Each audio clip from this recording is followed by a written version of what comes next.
Well, Merry Christmas everyone, and to celebrate Christmas, I settled on making a game that will determine how you would spend the holiday in the Five Nights at Freddy's universe. The game is simple, you don't get to choose how events play, or even who you'll spend it with. This is a game of chance, where the dice decides your holiday fate. Sure, there's some filling in the blanks you can do, but for the most part, all you can do is expect the worst and hope for the best. So here are the rules. Grab a 6-sided dice and something to write down your results. This can be a pencil and piece of paper, a pen and notepad, or a writing application on your PC. There are also dice programs and apps on PC too. Once you get those together, questions will appear on screen and be read out to you. After each question appears, roll the dice and whatever number it lands on is the answer you have to work with. After getting all the answers to your questions together, put together your Five Nights at Freddy's Christmas story. You might have to do some filling in the blanks. Sound good? Then let's go! Question 1.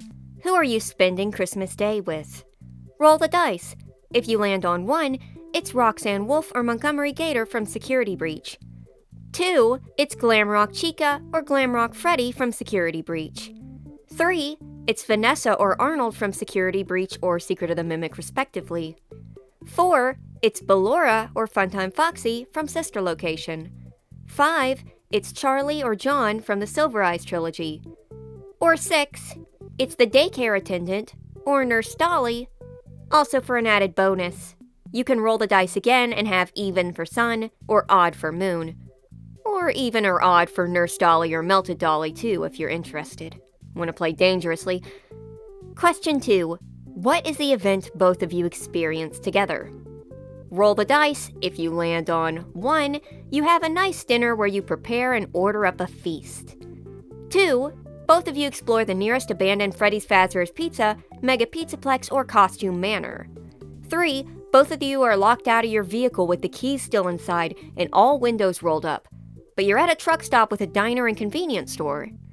4, it's just the two of you snowed in at a cabin by a cozy fire with everything you need.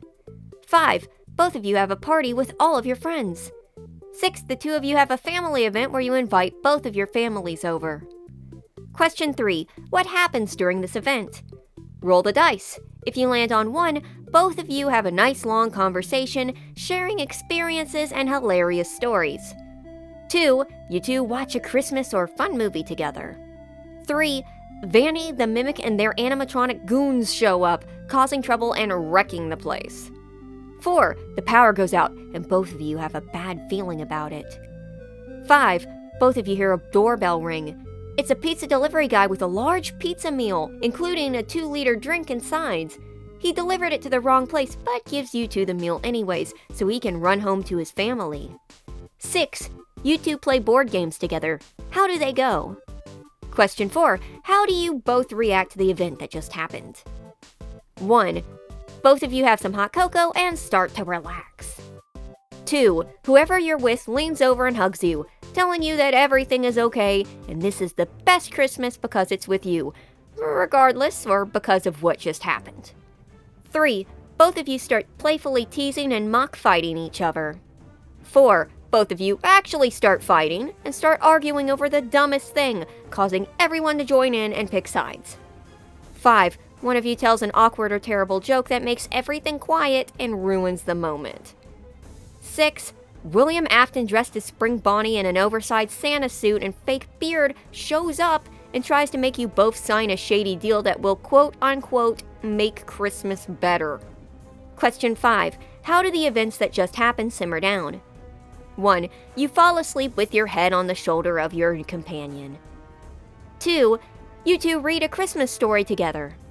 3. Both of you decide to ignore the event going on and play some video games. 4. Whoever you're with sacrifices himself to save you from the Mimic or some giant animatronic that tracked you down, destroying it in the process. Or I suppose Spring Bonnie dressed as Santa. 5. The two of you talk things out over everything that just happened. 6. You think a charming moment is about to happen when all of a sudden your companion robs you and then runs off with your stuff into the night before you can catch them. Question 6. How will you end your Christmas day?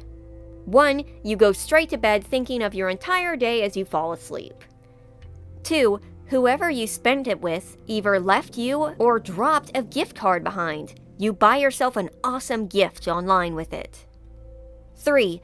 You take a nice hot bubble bath to decompress after everything that happened. 4. You throw a fit over the day being over, breaking things as you wish it could just start again, or just a little longer, or that you could change something that happened. 5. You enjoy a Christmas cookie with a big old glass of milk. 6. You listen to Christmas music and treat it like white noise as you clear your head. 6. You listen to Christmas music and sob quietly into your hands. Now put together your Christmas story. How did it turn out? Did you have to do any blank filling to have things make sense? So let me tell you how Christmas would go for me in the Five Nights at Freddy's universe when I playtested this thing. I spent Christmas Day with Charlie, preferably Charlie from the fourth closet. We prepare a nice feast because I guess Charlie was feeling kinda hungry. After our feast, we watch a nice Christmas movie together, or it would have been nice if she had kept quiet and stopped pointing out everything that didn't make sense in it. Well, she must have felt bad about it because after the movie she hugs me. While she hugs me, she tells me everything is gonna be okay and this is her best Christmas because she got to spend it with me. Aww. Then suddenly from out of nowhere the Mimic shows up. Where the hell did he come from? The endoskeleton informs us he's here for Charlie and she knows there's only one way to keep me safe. She sacrifices herself, destroying the Mimic in the process. I guess she had a bomb hidden somewhere inside either of them that she must have activated. This must have not affected me all that much, or I got over it quickly because I just went back inside to enjoy a Christmas cookie with a tall glass of milk. Damn it, Charlie. You can't even spend Christmas Day without nobly sacrificing yourself. Allow me to regale you with my fantastical Christmas story, all courtesy of the dice game. It was a lovely Christmas evening. A beautiful blanket of fresh fallen snow covered the land, and the temperature was nice and chilly, perfect for cozying up beside a fireplace. Unfortunately, Arnold locked his keys in his van, and we were stuck outside, right beside the highway. He tried to jimmy it open for a while, and God bless him, even tried to ram the door open, but when that failed, we decided that we were going to have to get somewhere fast. It was getting increasingly colder out, and it was my Christmas wish to not die on the side of the road. Thankfully, there was a truck stop nearby with a diner and a convenience store, so we wandered on over and headed inside the diner. Alas, within about 5 minutes of us sitting down and starting to order our food, suddenly the door flies open and in comes Vanessa dressed up in her fursuit. I used to work with her, so I recognized her immediately, but unfortunately, she wasn't alone. Arnold's on-again, off-again mortal enemy also stumbled on in, being the Mimic, who was wearing his fursuit. And not only them, but also a pack of animatronic goons followed in behind them. Many of them looked like trash cans with eyes pasted onto them. And they immediately decided to trash the place. Now, both of us had dealt with these two before, on separate occasions. So, of course, this wasn't too shocking to us, except for the fact that we were stuck in a diner when it happened. So we put our heads together and immediately started deflecting the blame. God, the one time I told you to grab the keys! Why the hell did we even have to park? I literally told you I didn't want to get stuck outside. What the hell was so important that we had to get out of the van? Yeah, I know you thought you hit a beaver, but come on. But as usual, Arnold's like, I've been working a 37-hour shift. I don't know what I'm doing. I can barely read. I just ordered a decaf coffee with no sugar. Do you think I'm thinking straight right now? So after about 5 minutes of us slinging these back and forth to each other, we decide that things are gonna have to simmer down. We decide to talk things out. You know, I really didn't mean to lock the keys in the car. I know you didn't. It's okay. It's okay, buddy. You know, I'm sure that there's a truck stop here. I'm sure we can jimmy it open. If we can't, we can just, I don't know, give the Mimic, bribe him $5. He might be able to get the door open. Or off, you know. We're getting in the van. We're not staying the night here.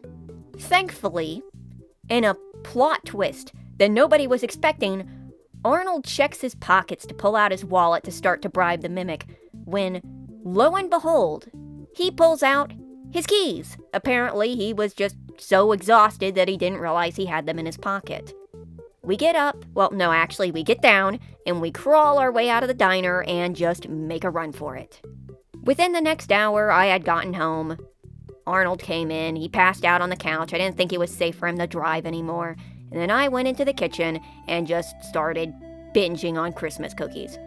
chugged down some milk, had a lactose attack, and then went to bed.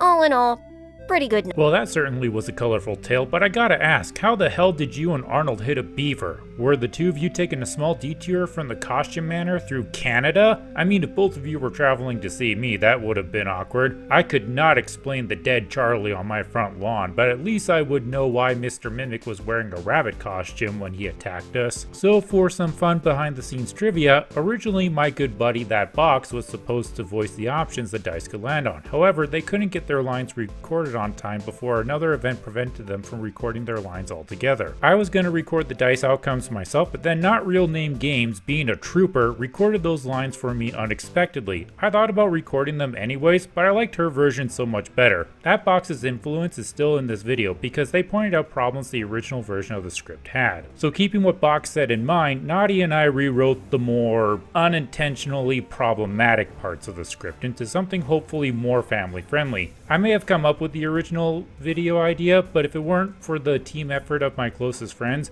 it wouldn't have turned out as special as it is now. That is why I'm crediting That Box as the video's editor and Not Real Name Games as the co-writer. I can't thank you two enough for helping this bunny bot with a tiny platform make a video that is truly something special. And thank you for completing the game video up to this point, because that makes you my Christmas star. Thank you for watching and playing.